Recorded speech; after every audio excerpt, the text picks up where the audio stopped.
ഇപ്പൊ ഞാൻ നിൽക്കുന്നത് അరకు വാലി എന്ന് പറഞ്ഞ സ്ഥലത്താണ്. ആന്ധ്രാപ്രദേശിന്റെ ഊട്ടി എന്നൊക്കെ അറിയപ്പെടുന്ന ഒരു സ്ഥലമാണ് ഈ അరకు വാലി.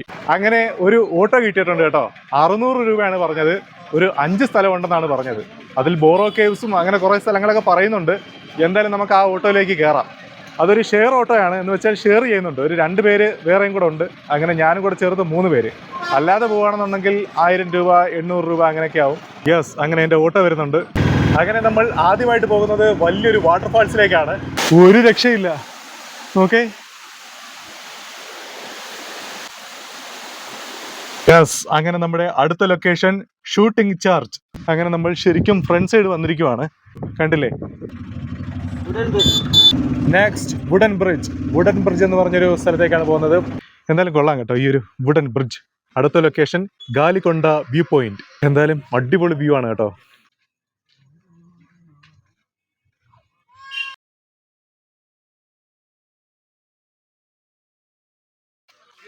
Next Borra caves.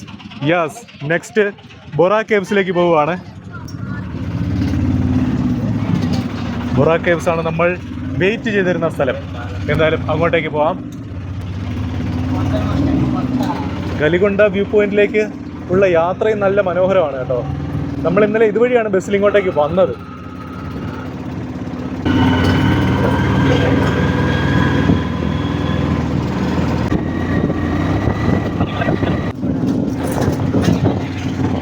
അങ്ങനെ നമ്മൾ മെയിൻ റോഡിൽ നിന്നും വേറൊരു റോഡിലേക്ക് കയറിയിരിക്കുവാണ്. ഇവിടെ വീടിൻ്റെ എല്ലാം വർക്ക് നടക്കുവാണ്. നല്ല ചിക്കൻ കറിയുടെ മണം. മെയിൻ റോഡിലും ആരുമില്ല, അകത്തോട്ട് പോകുന്ന റോഡിലും ആരുമില്ല. ഒറ്റപ്പെട്ട സ്ഥലമാണ് കേട്ടോ. നിങ്ങൾ വരുമ്പോൾ പ്രൈവറ്റ് വാഹനങ്ങളിൽ വരുവാണെന്നുണ്ടെങ്കിൽ നല്ല കണ്ടീഷൻ വണ്ടിയിൽ വരിക. ഇല്ലാന്നുണ്ടെങ്കിൽ എവിടെയെങ്കിലും വെച്ച് പെട്ടുപോയി കഴിഞ്ഞാൽ പണിയാണ്. അങ്ങനെ നമ്മൾ ഭയങ്കര കുത്തിറക്കത്തിലേക്കാണ് പോയിക്കൊണ്ടിരിക്കുന്നത്. വലിയ ഇറക്കം. ഇതിവിടെ എല്ലാമായിട്ട് കണ്ടില്ലേ, തട്ടുതട്ടായിട്ട് കൃഷി. നമ്മൾ ഈ വരുന്ന വഴിക്കെല്ലാം കാണാം കേട്ടോ. എന്തായാലും നല്ല ഭംഗിയുള്ള സ്ഥലം. തട്ടുതട്ടായിട്ട് കൃഷി എന്ന് വെച്ചാലേ അത്രയും ഹൈറ്റിലുള്ള സ്ഥലമായതുകൊണ്ട് അങ്ങനെയാണ് കൃഷി ചെയ്യാൻ പറ്റുന്നത്. ഇതെവിടെയായിട്ട് നോക്കിയാൽ ഒരു ഊര് വന്നിരിക്കുവാണ്. കുറച്ച് വീടുകളൊക്കെ ഉള്ളൊരു സ്ഥലമാണ്. ഓ, വണ്ടി ബ്രേക്ക് ഡൗൺ ആയിരിക്കുവാണ്, കണ്ടില്ലേ. ഇതാ കണ്ടില്ലേ, ഇവിടെ എല്ലാം കണ്ടില്ലേ തട്ടുതട്ടായിട്ട് കൃഷി. സ്ഥലത്തിൻ്റെ പേര് സരസപ്പൊടൂരു. സരസപ്പൊടൂരു എന്ന് പറയുന്ന സ്ഥലത്ത് കുറച്ച് വീടുകളൊക്കെ ഉണ്ട്, കണ്ടില്ലേ. ഓടിട്ട ചെറിയ ചെറിയ വീടുകളൊക്കെയാണ്.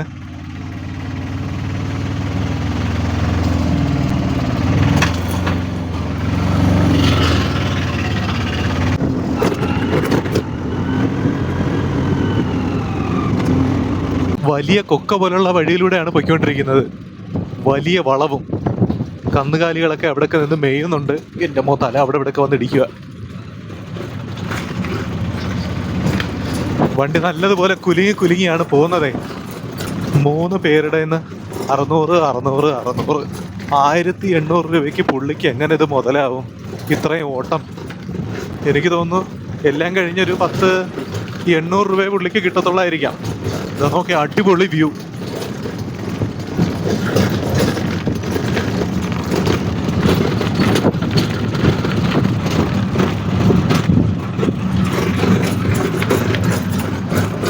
പിന്നെ നമ്മുടെ നാട്ടിലെ പോലെ അല്ല, ഇവർക്ക് ജീവിത ചെലവ് കുറവാണ്.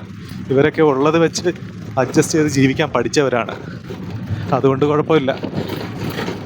താഴെയായിട്ട് കണ്ടില്ലേ കൃഷിപ്പാടങ്ങൾ. തട്ടുതട്ടായിട്ടൊന്നും ഞാൻ പറയുന്നില്ല, അത് തട്ടുതട്ടായിട്ടല്ല, പരന്ന പ്രദേശമാണ്. അങ്ങനെ വണ്ടി ഓടി വരുമ്പോൾ ഇതാ കണ്ടില്ലേ, ഇതേപോലെ ഇടയ്ക്കിടയ്ക്ക് ചെറിയ ചെറിയ ഗ്രാമങ്ങളുണ്ട്. അവിടെ കുറേ വീടുകളും. അതെല്ലാം കാണാൻ നല്ല ഭംഗിയാണ് കേട്ടോ. അവരുടെ ഇല്ലായ്മ കണ്ടിട്ട് ഭംഗി എന്ന് പറയുമ്പോൾ നിങ്ങൾ കാണുന്നവർക്ക് ദേഷ്യം വരുമായിരിക്കും. പക്ഷെ ഞാൻ ഉദ്ദേശിച്ചത് ആ ഒരു വൈബാണ്. എനിക്ക് മനസ്സിലാവുന്നുണ്ട് അവരുടെ ഇല്ലായ്മയാണ് ഞാൻ കാണിക്കുന്നതെന്ന്. പക്ഷേ അതെല്ലാം നമുക്ക് കാണുമ്പോഴെന്തോ ഒരു പ്രത്യേകത. നമ്മളെപ്പോഴും നമ്മുടെ നാട്ടിലെ കാണുന്ന ഇല്ലായ്മയല്ല, ഇത് വേറൊരു ടൈപ്പ് ഇല്ലായ്മ.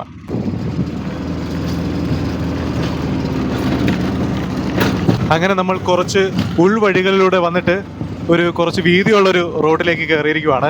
നമ്മളിങ്ങോട്ടേക്ക് വരുന്ന വഴിക്ക് റെയിൽവേ ട്രാക്ക് നമ്മുടെ കൂടെ ഉണ്ടായിരുന്നു കേട്ടോ. അത് ഇടയ്ക്കിടയ്ക്ക് വീഡിയോയിൽ കാണിക്കാൻ പറ്റില്ല, കാര്യം ഭയങ്കര കട്ടർ റോഡായതുകൊണ്ട് വണ്ടി ഭയങ്കര കുലുക്കവുമായിരുന്നു. ഇപ്പോഴും നല്ലൊരു റോഡിലേക്ക് വന്നിരിക്കുവാണ്.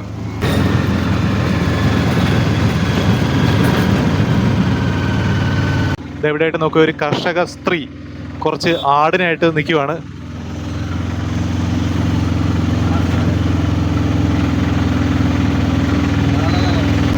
അങ്ങനത്തെ ഇതേപോലത്തെ തനി നാടൻ കാഴ്ചകൾ വരുന്ന വഴിക്കെല്ലാം കാണാം കേട്ടോ.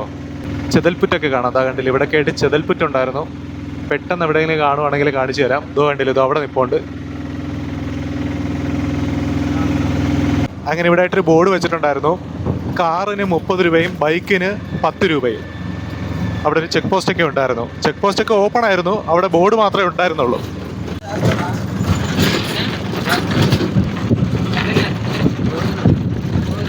യെസ്, അങ്ങനെ നമ്മൾ ബോറ കേവ്സിനടുത്ത് എത്താറായിരിക്കുവാണ്. കടകളും എല്ലാം ഉണ്ട് ഈ ഒരു ഭാഗത്തായിട്ടേ, റെസ്റ്റോറൻ്റ് എല്ലാം ഉണ്ട്. യെസ്, ഇവിടെ വണ്ടി നിർത്തിയിരിക്കുവാണ്. അങ്ങനെ നമ്മൾ ബോറ കേവ്സിനടുത്ത് എത്തിയിരിക്കുവാണ്. ഇവിടെ കുറേ കടകളുണ്ട് കേട്ടോ, റെസ്റ്റോറൻറ്റുകളെല്ലാം ഉണ്ട്. സദ്യയൊക്കെ വിളമ്പിയിരിക്കുന്ന ആ ഒരു ഫോട്ടോ ഒക്കെ കാണിച്ചിട്ടുണ്ട്, കണ്ടില്ലേ? അങ്ങനെ എൻ്റെ കൂടെ വന്നവർ ഇവിടെ കഴിക്കാൻ കയറി. ഞാനിവിടെ നിന്ന് കഴിക്കുന്നില്ല.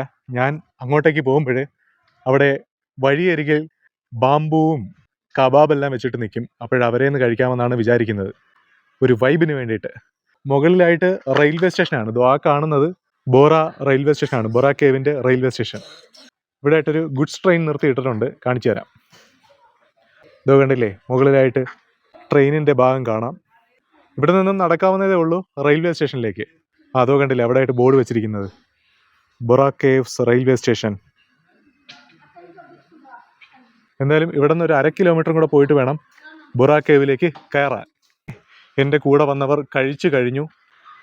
എന്തായാലും ഞാനും ആ ഓട്ടോയിലേക്ക് കയറുവാണ്. ഇവിടെ നിന്നും നമുക്ക് ബോറ കേവിലേക്ക് പോവാം. ഇവിടെ അടുത്താണ്, കുറച്ച് പോയാൽ മതി, ഞാൻ പറഞ്ഞായിരുന്നല്ലോ.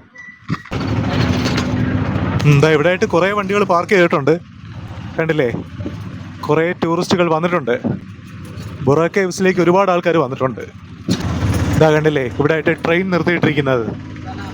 ഇതാണ് ഞാൻ താഴെ നിന്ന് കാണിച്ചത്. അങ്ങനെ നമ്മുടെ വണ്ടിയുടെ പാർക്കിംഗ് ഡെസ്റ്റിനേഷൻ എത്തിയിരിക്കുവാണ്.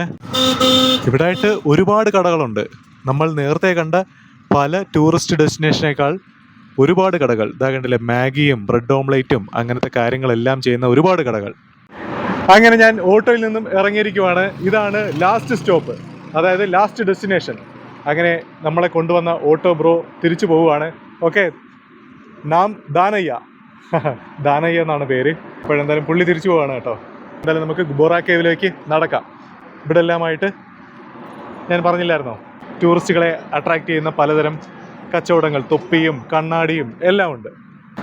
ഇവിടെ ആയിട്ട് കണ്ടില്ലേ, കരകൗശല വസ്തുക്കൾ, പലതരം ഐറ്റംസ് എല്ലാം ഉണ്ട്. അങ്ങനെ എന്തായാലും ഇതുവഴിയിലൂടെ ഇങ്ങനത്തെ കച്ചവടങ്ങളെല്ലാം കണ്ടിട്ട് നടക്കാൻ ഒരു പ്രത്യേക രസമുണ്ട് കേട്ടോ.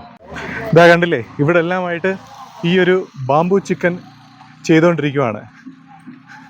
1/2 കിലോ 300 രൂപയും 1 കിലോ 600 രൂപയും, അങ്ങനെയാണ് വില. ഇതാ കണ്ടില്ലേ, പോകുന്ന വഴിക്കെല്ലാം കരിക്കുകൾ വരി വരിയായിട്ട് വെച്ചിട്ടുണ്ട്. ഇത് കബാബ് 30 ഏക്ക് കബാബ്. അങ്ങനെ ഞാനൊരു കബാബ് വാങ്ങുവാണ്. എനിക്ക് വേണ്ടിയിട്ടുള്ള കബാബ് ചെയ്യുവാണ്. ഇതാ കണ്ടില്ലേ, അവിടെ ഒരു ചെറിയൊരു ഫാനുണ്ട്. ആ ഫാനിൻ്റെ കാറ്റ് ഈ ഒരു കനലിലേക്ക് അടിക്കും. അങ്ങനെ കനൽ ചൂടാകും. അങ്ങനെയൊക്കെയാണ് പരിപാടി.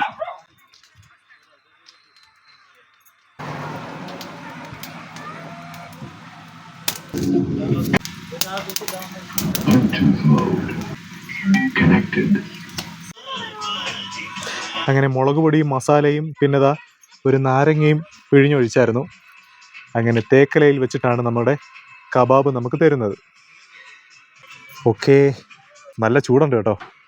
എന്നാലും ഇവിടെ ആയിട്ട് നല്ല തണലുണ്ട്. ഇവിടെ ഇരുന്ന് നമുക്ക് ഈ ഒരു കബാബ് കഴിച്ചതിന് ശേഷം ബോറ കേവിനടുത്തേക്ക് പോവാം.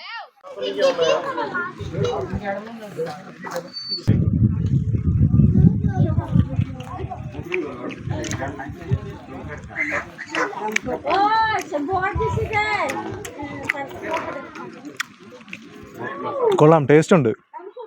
നാരങ്ങയുടെ പുളിയും പിന്നെ ആ ഒരു എരിവും ചിക്കൻ്റെ മണവും ആ ഒരു കനലിൽ വെന്തതിൻ്റെ ആ ഒരു മണം ഉണ്ടല്ലോ, എല്ലാം കൂടെ ആയപ്പോഴും നല്ല ടേസ്റ്റ് ഉണ്ട്.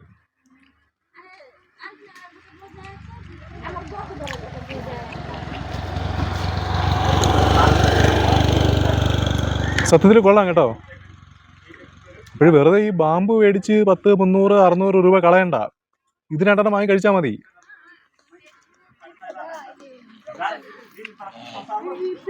കൊള്ളാം. നല്ല ഫ്രഷ് ചിക്കൻ. ഞാൻ നേരത്തെ പറഞ്ഞില്ലായിരുന്നോ, എല്ലായിടത്തും ഫ്രഷ് ചിക്കനാണ് യൂസ് ചെയ്യുന്നത്. സംഭവം പാഴ്സൽ വാങ്ങി വെച്ചാലേ രാത്രി ചപ്പാത്തിയുടെ കൂടെ കഴിക്കാറുന്നല്ലേ. കൊള്ളാം.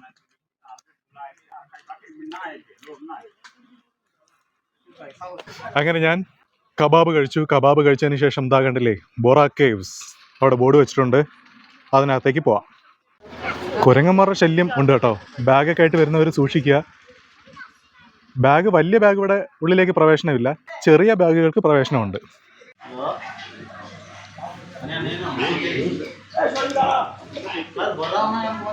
ടിക്കറ്റ് റേറ്റ് അഡൾട്ടിന് 80 രൂപ, കൊച്ചുകുട്ടികൾക്ക് അതായത് 5 വയസ്സ് മുതൽ 12 വയസ്സ് വരെ 60 രൂപ. അങ്ങനെ നമ്മൾ ടിക്കറ്റ് എടുത്ത് അകത്തേക്ക് വരുമ്പോൾ നല്ല ഒരു തണലാണ് കേട്ടോ. കുറേ മരങ്ങളുണ്ട്. അങ്ങനെ അത് കഴിഞ്ഞ് വരുമ്പോൾ അവിടെ ഇരിക്കാൻ വേണ്ടിയിട്ട് ബെഞ്ചെല്ലാം ഇട്ടിട്ടുണ്ട്.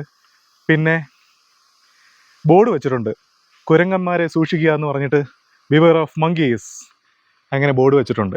അങ്ങനെ അതെല്ലാം കഴിഞ്ഞ് നമ്മളിങ്ങനെ നടന്നു വരുമ്പോൾ ഇവിടെ ആയിട്ട് കണ്ടില്ലേ, ഇവിടെ ഒരു ചെറിയൊരു കാവ് പോലത്തെ ഒരു ഇതാണ്. ഇതാ നോക്കേ, അടിപൊളി. ഇതാണ് ബൊറ കേവ്സ്, ബൊറ ഗുഹ.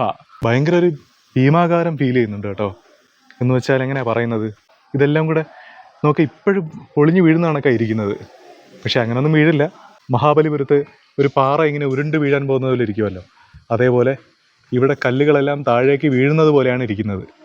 സത്യത്തിൽ അത് കാണുമ്പോൾ ഒരു വല്ലാത്തൊരു ഫീൽ. താഴെയായിട്ടെല്ലാം ആൾക്കാർ നടന്നു പോകുന്നത് കാണുന്നില്ലേ. എന്തായാലും കൊള്ളാം അല്ലേ. എന്തായാലും നമുക്ക് താഴേക്ക് പോവാം. സാധാരണ ഇതേപോലുള്ള ഇങ്ങനത്തെ പാറകളുടെ താഴെയായിട്ട് തേനീച്ചയെല്ലാം കൂടി വെച്ചിരിക്കുന്നത് കാണാം. പക്ഷേ ഇവിടെ അങ്ങനെയൊന്നും കാണുന്നില്ല. ഭയങ്കര ഒരു എക്കോ ഫീൽ ചെയ്യുന്നുണ്ട്. അവിടെ താഴെയായിട്ട് ആൾക്കാർ നിന്ന് കൂവയും ബഹളം വയ്ക്കുകയൊക്കെ ചെയ്യുന്നുണ്ട്.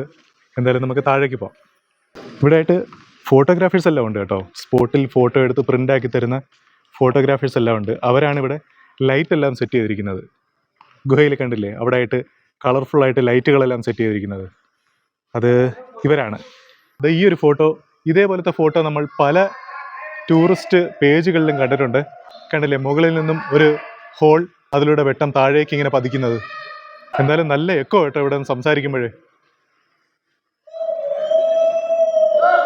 ആൾക്കാരൊക്കെ കൂവിയാണ് നടക്കുന്നത്. ഇതെവിടെയായിട്ട് നോക്കിയേ, പാറകളെല്ലാം ഇളകി കിടക്കുന്നത്. ഇതെവിടെയായിട്ടൊക്കെ നോക്കിയാൽ ഒരു പാറയുടെ ഡിസൈൻ വളരെ വ്യത്യസ്തമായ ഒരു ഇത്. അങ്ങനെ ഞാൻ നടന്ന് ദാ അതിൻ്റെ നേരെ താഴെ വന്നിരിക്കുവാണ്. നോക്കേ, മുകളിലായിട്ട് മരങ്ങളെല്ലാം നിൽക്കുന്നത്. കൊള്ളാം കേട്ടോ, കൊള്ളാം. നല്ലൊരു അടിപൊളി എക്സ്പീരിയൻസ്. ഇതെവിടെ നിന്ന് താഴേക്കുമുണ്ട് നടന്നു പോകാൻ വേണ്ടിയിട്ടുള്ള ഓരോരോ സ്ഥലങ്ങൾ. ഇത് അവിടെ എല്ലാം സ്റ്റെപ്പെല്ലാം ഉണ്ട്, നമുക്ക് അങ്ങോട്ടേക്കെല്ലാം പോവാം. ഇതാ കണ്ടില്ലേ, ഇവിടെ എല്ലാം സ്പോട്ട് ലൈറ്റ് കാണിച്ചിട്ടുണ്ട്. ഓരോരോ ഭാഗത്തേക്കും സ്പോട്ട് ലൈറ്റ് കൊടുത്തിട്ടുണ്ട്. അതിൻ്റെ കളറാണ് അവിടെ എല്ലാം കാണുന്നത്. എന്തായാലും വല്ലാത്തൊരു എക്സ്പീരിയൻസ്. അങ്ങനെ ഞാൻ വേറൊരു കാര്യം പറയാം. നിങ്ങൾ സ്റ്റെപ്പ് ഇറങ്ങി വരുമ്പോൾ ഒരു പ്രത്യേകം ശ്രദ്ധ വേണം. കാര്യം പ്രത്യേകിച്ച് അലൈൻമെൻ്റ് ഒന്നും ഇല്ലാതാണ് സ്റ്റെപ്പ് പണിഞ്ഞിരിക്കുന്നത്. അതായത് ഓരോരോ സ്റ്റെപ്പുകൾക്കും പ്രത്യേകം ഹൈറ്റ് ഡിഫറൻസ് ഉണ്ട്. അതുകൊണ്ട് നോക്കി നടന്നില്ലെങ്കിൽ മറിഞ്ഞു വീഴും. ഇതെവിടെയായിട്ട് നോക്കി, നമ്മൾ പോകുന്ന വഴിയിലെല്ലാം ഇതേപോലെയുള്ള ഓരോരോ വ്യൂകൾ കാണാം. എന്തായാലും ആ ഒരു ഹോളിലൂടെ വെട്ടം വരുന്നത് കാണാൻ നല്ല ഭംഗിയുണ്ടല്ലേ. അതാ നോക്കേ, മലർന്ന് നോക്കുമ്പോൾ പാറകളെല്ലാം പൊളിഞ്ഞിരിക്കുവാണ്. അങ്ങനെ അവിടെ നിന്നൊക്കെ പൊളിഞ്ഞു വീണ പീസാണ് ഇതായി കാണുന്നതെല്ലാം. അപ്പോഴീ നല്ല മഴയുള്ള സമയത്തൊന്നും ഇങ്ങോട്ട് വരരുത് കേട്ടോ. ലാൻഡ് സ്ലൈഡിങ് എല്ലാം ഉണ്ടാകാൻ ചാൻസ് ഉണ്ട്. അങ്ങനെയൊന്നും സംഭവിക്കാതിരിക്കട്ടെ. പക്ഷെ എന്നാലും ഞാൻ പറഞ്ഞതാണ്. ഇതാ കണ്ടില്ലേ, നമ്മൾ പോകുന്ന വഴിയിൽ ഇവിടെ ആയിട്ട് ചെറിയൊരു കാവ് പോലെ ഉണ്ട്. പോകുന്ന വഴിയിലെല്ലാം കണ്ടില്ലേ, കളർഫുള്ളായിട്ട് ലൈറ്റെല്ലാം ഇട്ടിട്ടുണ്ട്. എന്തായാലും കൊള്ളാം കേട്ടോ. ഒരു പാർക്കിലൊക്കെ എത്തിയതുപോലെ ഫീൽ ചെയ്യുന്നുണ്ട്.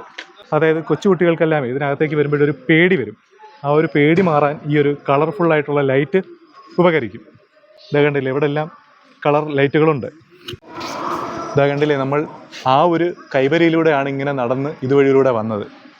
താഴെ നിന്ന് മുകളിലേക്ക് നോക്കുമ്പോൾ നോക്കേ, അടിപൊളിയല്ലേ. ഇതേപോലെ ഓരോരോ വ്യൂകൾ, കാഴ്ചകൾ വരുന്ന വഴിയിലെല്ലാം ഉണ്ട് കേട്ടോ. 80 രൂപ കൊടുത്താലും ഒരു നഷ്ടവുമില്ല. 80 രൂപ ഒരു എമൗണ്ടേ അല്ല ഈ ഒരു കാഴ്ചയെ സംബന്ധിച്ച് നോക്കുമ്പോഴേ. ഇതാ കണ്ടില്ലേ, പാറയെല്ലാം ഇളകി വീണിരിക്കുന്നത്. ഇതിങ്ങനെ ഇടയ്ക്കിടയ്ക്ക് സംഭവിക്കാറുണ്ട് കേട്ടോ. അതായത് ആ ഒരു സമയത്ത് ഇങ്ങോട്ടേക്ക് ആൾക്കാരെ പ്രവേശനം അനുവദിക്കില്ലായിരിക്കാം. ഒരുപാട് മഴയൊക്കെ ഉള്ള സമയത്തെ ആൾക്കാരെ ഇങ്ങോട്ട് കയറ്റില്ലായിരിക്കാം. പക്ഷെ ഒരു കാര്യമുണ്ട്, മഴയൊന്നും പറഞ്ഞിട്ടല്ല പെയ്യുന്നത്, എപ്പോഴും വേണേലും പെയ്യാം. ഇതവിടെയായിട്ടൊരു ബോർഡൊക്കെ വെച്ചിട്ടുണ്ട്, ഈസ്റ്റ് കോസ്റ്റ് റെയിൽവേ. അങ്ങനെ ഇവിടെ എഴുതിയിരിക്കുന്നത് എന്താണെന്ന് വെച്ചാൽ, ഈ കാണുന്ന പോയിന്റിൽ നിന്നും 176 അടി ഉയരത്തിന് മുകളിലൂടെ റെയിൽവേ ട്രാക്ക് കടന്നു പോകുന്നുണ്ട്. കോട്ടവളസ കിരണ്ടൂൾ റെയിൽവേ ട്രാക്ക്, അതാണ് ഇതിന് മുകളിലൂടെ കടന്നു പോകുന്നത്. അങ്ങനെ ഈ റെയിൽവേ ട്രാക്ക് കടന്നു പോകുന്ന പാറയുടെ കനം 100 അടിയാണ്. പിന്നെ നമ്മൾ നിൽക്കുന്ന ഈ സ്ഥലം സമുദ്രനിരപ്പിൽ നിന്നും 2182 അടി ഉയരത്തിലാണ്. അങ്ങനെ നമ്മൾ പാറക്കെട്ടിനിടയിലൂടെ നടന്ന് നീങ്ങുവാണ് മുന്നിലേക്ക്. നോക്കി, ഇവിടെ ഒരു ചെറിയ ഗ്യാപ്പ്, വളരെ കുഞ്ഞു ഗ്യാപ്പ്. നിവർന്ന് നടക്കാൻ പറ്റുമോ? അയ്യോ, കുനിഞ്ഞു പോണം.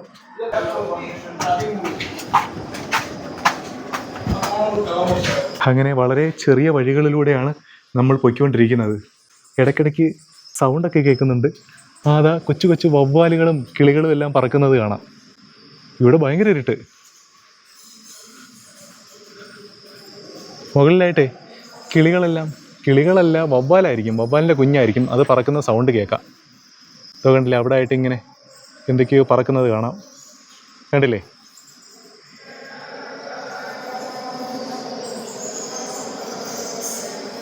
അവിടെയൊക്കെ ആയിട്ട് പറക്കുന്നത്.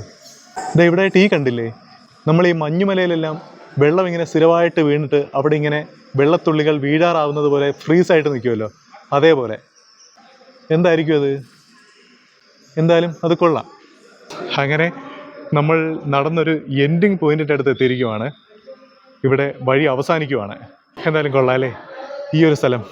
അയ്യോ, എങ്ങനെയാണ് ഇതിനെ വർണ്ണിക്കുന്നതെന്ന് ഒരു പിടുത്തമില്ല കേട്ടോ. കാര്യം ഇതെന്ന് വെച്ച് കഴിഞ്ഞാൽ ഇവിടെ ഈ എൻട്രൻസ് ടിക്കറ്റ് ഉണ്ട്, അങ്ങനെ കാര്യങ്ങളെല്ലാം ഉണ്ട്. പക്ഷേ ഇതേപോലെ എത്ര സ്ഥലങ്ങൾ കാണുമല്ലേ നമ്മൾ കാണാത്തത്. കാട്ടിനകത്തല്ലാവേ ഇതേപോലെ എത്ര ഗുഹകൾ കാണും. ഇതാ നമ്മൾ ഓരോ ഭാഗത്തേക്ക് നോക്കുമ്പോഴും ഭീമാകാരമായിട്ടുള്ള വലിയ പാറകൾ ഇങ്ങനെ വന്ന് മുകളിലായിട്ട് നിൽക്കുവാണ്. എന്ന് വെച്ചാൽ ഇപ്പോൾ പൊളിഞ്ഞു വീഴുന്നത് പോലെയാണ് നിൽക്കുന്നത്. ഒരു രക്ഷയില്ല കേട്ടോ. ഈ ഒരു രക്ഷയില്ല എന്ന് പറയുന്ന വാക്കിന് ഏറ്റവും അർത്ഥവത്തായിട്ടുള്ള ഒരു സ്ഥലമാണ് ഈ ഒരു പേരെന്തോ സ്ഥലത്തിൻ്റെ, ബൊറാക്ക് കേവ്.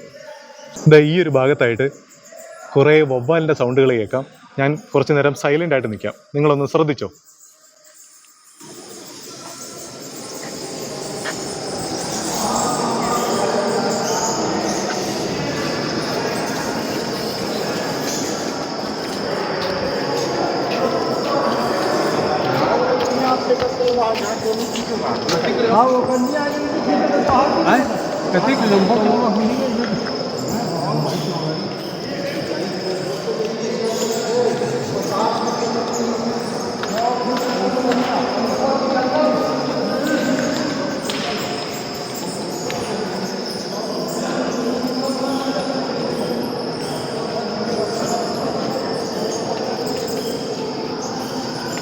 കേട്ടില്ലേ? അത് നിങ്ങളിവിടെ നേരിട്ട് വരുമ്പോൾ നല്ലതുപോലെ ആ ഒരു എക്കോ പോലെ കേൾക്കാം. നല്ലൊരു ഫീലാണത്. ഇതെവിടെയായിട്ടെല്ലാം കണ്ടില്ലേ വെള്ളം ഇങ്ങനെ ഒഴുകി വരുന്നത് പോലെ? ഞാൻ നേരത്തെ പറഞ്ഞില്ലായിരുന്നോ, വെള്ളം ഫ്രീസായിട്ട് നിൽക്കുന്നത് പോലെ. എന്തായാലും കൊള്ളാം. ഭയങ്കര കട്ടിയാണ് കേട്ടോ. തട്ടി നോക്കുമ്പോഴേ ഞാൻ വിചാരിച്ചില്ല മണ്ണ് പോലെ കാണും പൊടിഞ്ഞു വരുമെന്ന്. പക്ഷെ അങ്ങനൊന്നും അല്ല, ഭയങ്കര കട്ടിയാണ്. അങ്ങനെ ഞാൻ ബൊറാക്ക് കേവ്സിലെല്ലാം കയറിയിട്ട് തിരികെ വന്നു കേട്ടോ. ഇവിടെ ബാഗ് വെച്ചിട്ട് പോകാൻ വേണ്ടിയിട്ട് ക്ലോക്ക് റൂം ഉണ്ട്. ഒരു ബാഗ് വെക്കുന്നതിന് 20 രൂപയാണ് ചാർജ്. അതൊക്കെ അവിടെ നിൽക്കട്ടെ, നല്ല അടിപൊളി എക്സ്പീരിയൻസ് ആണ് കേട്ടോ. അകത്തേക്കുള്ള ആ ഒരു വ്യൂവും എല്ലാം, അത് സത്യം പറഞ്ഞാൽ എനിക്ക് എക്സൈറ്റ്മെന്റ് കൊണ്ട് വീണ്ടും പറയാൻ തോന്നുവാണ്. നിങ്ങൾ വരുവാണെന്നുണ്ടെങ്കിൽ നിങ്ങൾക്ക് ഉറപ്പായിട്ടും ഇഷ്ടപ്പെടുന്നൊരു സംഭവമാണ് ഈ ഒരു ബൊറാക്ക് കേവ്സ് എന്ന് പറഞ്ഞ സംഭവം. പിന്നെ ഇതിന് മുന്നേ ആയിട്ട് നമ്മൾ പോയ ആ ഒരു കട്ടിക വാട്ടർഫാൾസ് ഉണ്ടല്ലോ, അങ്ങോട്ടേക്ക് പോകുന്ന റൂട്ട് അത് അതിമനോഹരമാണ്. അത് ഞാൻ വീഡിയോയിലൂടെ കാണിച്ചതാണ്, പക്ഷെ എന്നാലും എനിക്കൊന്നും കൂടെ പറയാൻ തോന്നുവാണ്. കാര്യം അങ്ങോട്ടേക്കെല്ലാം ചെല്ലുമ്പോൾ ഉള്ളത് വെച്ച് അഡ്ജസ്റ്റ് ചെയ്ത് ജീവിക്കുന്ന ഒരുപാട് ആൾക്കാർ താമസിക്കുന്ന കുറേ സ്ഥലങ്ങൾ. അവരുടെ ജീവിതം എങ്ങനെയാണെന്നൊന്നും നമ്മൾ ചിന്തിക്കേണ്ട കാര്യമില്ല. അവർ സത്യം പറഞ്ഞാൽ ആ ഒരു ജീവിതത്തിൽ ഹാപ്പിയാണ്. അപ്പോൾ അങ്ങനത്തെ കുറേ ജീവിതങ്ങളൊക്കെ നമുക്ക് നേരിട്ട് കാണാം കേട്ടോ. അങ്ങനത്തെ കുറേ കാഴ്ചകളെല്ലാം ഞാൻ കണ്ടിട്ട് ഈ ഒരു ബൊറാക്ക് കേവ്സിലും കയറിയിട്ട് തിരികെ പുറത്തേക്ക് ഇറങ്ങിയിരിക്കുകയാണ്. എൻ്റെ കൂടെ 2 പേര് വന്നായിരുന്നു. അവർ ബൊറാക്ക് കേവ്സിനകത്തോട്ട് കയറി, എന്നിട്ട് ഒന്ന് കറങ്ങി നടന്നതിന് ശേഷം അവർ മിസ്സായി. അവർ വേറെ ഏതോ വഴിയിലോട്ട് കയറിപ്പോയി. അകത്തേക്ക് തന്നെ പല സ്റ്റെപ്പുകളെല്ലാം ഉണ്ട്. അങ്ങോട്ടേക്ക് പോയപ്പോൾ അവരെ മിസ്സായി. അവരുടെ പേരൊക്കെ ഒന്ന് ചോദിക്കണമെന്നുണ്ടായിരുന്നു. വീഡിയോ തുടങ്ങിയപ്പോഴും ചോദിച്ചോ എന്ന് ഓർക്കുന്നില്ല. അവർ വിശാഖപട്ടണം അവർ ഈ ഇവിടെ അടുത്ത് റെയിൽവേ സ്റ്റേഷനുണ്ട്. നമ്മുടെ ഈ ബൊറ കേവ്സിനോട് ചേർന്ന് തന്നെ ഒരു കിലോമീറ്ററിനടുത്ത് റെയിൽവേ സ്റ്റേഷനുണ്ട്. ബൊറ, ആ റെയിൽവേ സ്റ്റേഷൻ്റെ പേരെന്തായിരുന്നു? ഈ ഒരു കേവുമായിട്ട് ബന്ധപ്പെട്ടൊരു പേരാണ്. അപ്പോൾ ആ ഒരു റെയിൽവേ സ്റ്റേഷനിലേക്ക് പോയിരിക്കുവാണ്. ഞാനും അങ്ങോട്ടേക്ക് പോവുകയാണ്. ഇനി ഇവിടെ നിന്നും വൈകുന്നേരം 4:45 ഒരു ട്രെയിനുണ്ട്. അത് വിശാഖപട്ടണത്തേക്ക് പോകുന്ന ട്രെയിനാണ്. അത് അറക്കു വഴി ഓടി വരുന്നൊരു ട്രെയിനാണ്. പക്ഷേ ഇന്നത്തെ ദിവസം അത് ലേറ്റാണ്. ഇന്ന് ഇവിടെ എത്താൻ ഇപ്പോൾ സമയം വൈകുന്നേരം 4:30 ആയിട്ടുണ്ട്. വൈകുന്നേരം 5:30 ആവും ഇവിടെ എത്താൻ. അപ്പോൾ ആ ട്രെയിനിൽ കയറി കഴിഞ്ഞാൽ എനിക്ക് വിശാഖപട്ടണത്തേക്ക് പോകാം. അപ്പോൾ വിശാഖപട്ടണത്തേക്ക് പോയിട്ട് അവിടെ സ്റ്റേ ചെയ്യുവോ, ഇല്ലാന്നുണ്ടെങ്കിൽ രാത്രി ഏതെങ്കിലും ട്രെയിൻ ഉണ്ടെങ്കിൽ വേറെ എങ്ങോട്ടെങ്കിലും പോവുമോ, അങ്ങനെ എന്തെങ്കിലും പ്ലാൻ ചെയ്യണം. അപ്പോഴതാണ് ഇന്നത്തെ എൻ്റെ പരിപാടി. അപ്പോഴെന്തായാലും വേറൊരു കാര്യമുണ്ട്. ഞാനിങ്ങോട്ടേക്ക് വന്നപ്പോൾ മുളയ്ക്കകത്ത് എന്തോ ബാംബൂ ചിക്കൻ കഴിക്കണമെന്നുണ്ടായിരുന്നു. ഞാൻ അങ്ങോട്ടേക്ക് പോയിട്ട് തിരികെ വരാമെന്ന് വിചാരിച്ചു. കാര്യം അങ്ങോട്ടേക്ക് പോയി കറങ്ങാനൊന്നും സമയം കിട്ടിയില്ലെങ്കിലേ. അപ്പോഴെന്തായാലും ആ ഒരു ബാംബൂ ചിക്കനും കൂടെ വാങ്ങി കഴിച്ചതിന് ശേഷം റെയിൽവേ സ്റ്റേഷനിലേക്ക് പോകാമെന്നാണ് വിചാരിക്കുന്നത്. എന്തായാലും ഞാൻ കഴിക്കാൻ വേണ്ടിയിട്ടുള്ള ബാംബൂ അവിടെ റെഡി ആയിക്കൊണ്ടിരിക്കുകയാണ്. ഉടനെ തന്നെ റെഡിയാവും. യെസ്, അങ്ങനെ നമ്മുടെ ബാംബൂ ചിക്കൻ റെഡി ആയിട്ടുണ്ട്. ഇതാ എടുക്കുവാണ്.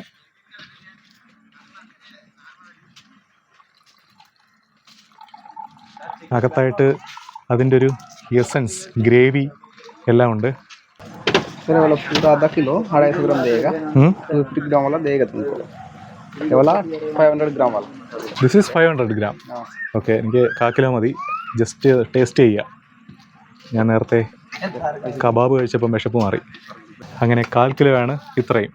അതിൻ്റെ ആവശ്യമുള്ളൂ, ധാരാളം. ബാംബൂ ചിക്കൻ എൻ്റെ ഫ്രണ്ടിൽ വന്നിരിക്കുവാണ്. നല്ല ചൂടുണ്ട് കേട്ടോ, ആവി പറക്കുന്നുണ്ട്.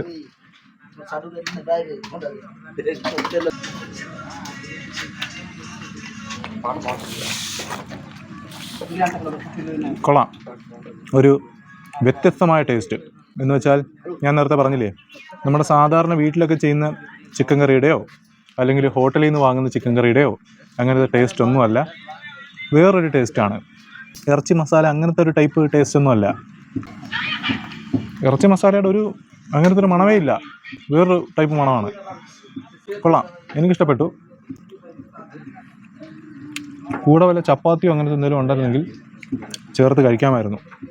എല്ലാം നല്ല സ്മൂത്തായിട്ടുണ്ട് കേട്ടോ. റബ്ബർ കണക്കത്തെ പീസൊന്നും ഇല്ല.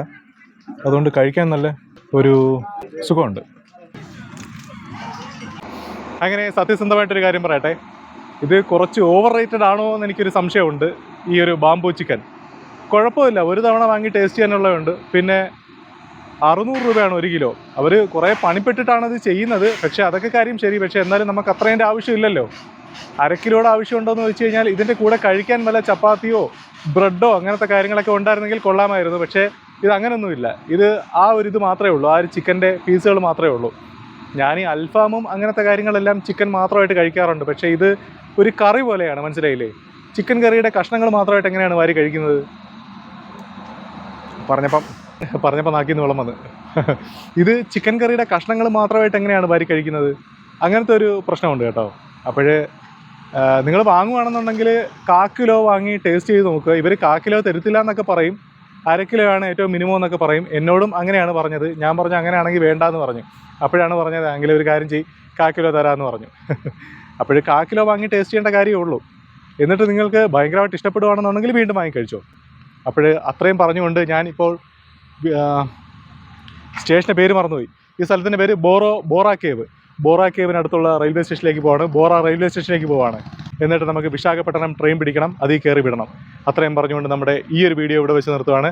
ഇനി ഘട്ടം ഘട്ടമായിട്ട് ഞാൻ ഒന്നുകിൽ നാട്ടിലേക്ക് പോകുന്ന വീഡിയോസ് ആയിരിക്കും വരുന്നത്, ഇല്ലാന്നുണ്ടെങ്കിൽ വിശാഖപട്ടണത്ത് പോയിട്ട് വിശാഖപട്ടണത്തിൻ്റെ പരിസരത്ത് എവിടെയെങ്കിലും കറങ്ങുന്ന വീഡിയോ ആയിരിക്കും. എന്തായാലും നമുക്കിനി അടുത്തൊരു വീഡിയോയിൽ കാണാം. എനിക്ക് പേര് കൺഫ്യൂസ്ഡ് എങ്ങനെയാണെന്നറിയാവോ? ഇതാ കണ്ടില്ലേ, ബോറ ഗുഹാലു. ഈ ബോറ എന്നുള്ള പേര് ഓക്കെ, ഈ ഗുഹാലു എന്നുള്ള പേര് പെട്ടെന്ന് മനസ്സിലേക്ക് വന്നില്ല. അതാണ് റെയിൽവേ സ്റ്റേഷന് വേറെ ഏതോ ഒരു പേരുണ്ടെന്ന് പറഞ്ഞത്. ബോറ ഗുഹാലു. ഗുഹയ്ക്കിവിടെ ഗുഹാലു എന്നായിരിക്കും പറയുന്നത്. എല്ലാം ലു ചേർത്ത് പറയണം. ബോറ ഗുഹയ്ക്ക് അടുത്തായിട്ടുള്ള റെയിൽവേ സ്റ്റേഷൻ ബോറ ഗുഹാലു. ഞാൻ നോക്കേ, വലിയൊരു 3 എഞ്ചിനൊക്കെ ആയിട്ട് ഒരു ഗുഡ്സ് പോവുകയാണ്.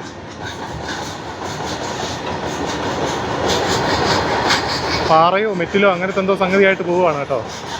നല്ല വെയിറ്റ് ഉള്ള ഏതോ സംഗതിയാണ്. അതാണ് 3 എഞ്ചിനൊക്കെ ആയിട്ട് പോകുന്നത്. ദൂരെയായിട്ട് കണ്ടില്ലേ ട്രെയിൻ വരുന്നത്? ആ ട്രെയിനിലാണ് നമുക്ക് പോകേണ്ടത്. മല ഇറങ്ങി വരുവാണ്. എന്തായാലും ആ ഒരു കാഴ്ച കൊള്ളാം അല്ലേ? ട്രെയിനിന്റെ ഹോണടിയെല്ലാം കേൾക്കുന്നുണ്ട്. നമ്മൾ ഒരുപാട് ദൂരെയാണ് നിൽക്കുന്നത്. ആ മല വളഞ്ഞ് തിരിഞ്ഞ് കറങ്ങി തിരിഞ്ഞ് ഇറങ്ങി വരണം നമ്മുടെ ഈ ഒരു പ്ലാറ്റ്ഫോമിലേക്ക്, 1-ാം നമ്പർ പ്ലാറ്റ്ഫോമിലേക്ക്. അങ്ങനെ ഞാൻ വിശാഖപട്ടണത്തേക്ക് ടിക്കറ്റ് എടുത്തിരിക്കുവാണ്. 25 രൂപയാണ് ടിക്കറ്റ് ചാർജ്. ഇവിടെ വിശാഖപട്ടണം പാസഞ്ചർ എന്നാണ് കേട്ടോ അനൗൺസ് ചെയ്തത്. ആപ്പിൽ നോക്കിയപ്പോഴേ ട്രെയിനിൽ AC കോച്ചും പിന്നെ സ്ലീപ്പർ കോച്ചും എല്ലാം കാണിക്കുന്നുണ്ട്. എന്താണെന്നറിയില്ല. എന്തായാലും ടിക്കറ്റ് ചാർജ് ജനറൽ കമ്പാർട്ട്മെന്റിന് 25 രൂപയാണ് വിശാഖപട്ടണത്തേക്ക് പോകുന്നത്. 4:45 ഈ റെയിൽവേ സ്റ്റേഷനിൽ വരേണ്ട വണ്ടിയാണ്. പക്ഷേ ഇപ്പോൾ കുറച്ച് ലേറ്റാണ്, കുറച്ച് അധികം ലേറ്റാണ്. 18:31, 6:30 ആയിട്ടുണ്ട്. അങ്ങനെ വേറൊരു കാര്യം, ഞാൻ ഗുഹയ്ക്കകത്ത് വെച്ച് മിസ്സായെന്ന് പറഞ്ഞില്ലായിരുന്നോ 2 പേരെ എൻ്റെ കൂടെ ഓട്ടോയിൽ വന്ന്? അവരെ ഇതാ റെയിൽവേ സ്റ്റേഷനിൽ വെച്ച് കിട്ടിയായിരുന്നു കേട്ടോ. ഇതാ കണ്ടില്ലേ, ഇവരാണ് അവർ. പേര് ബ്രോ, നെയിം? ആരിഫ് എന്നാണ് ബ്രോയുടെ പേര്. Your name? പ്രഭുതേജ.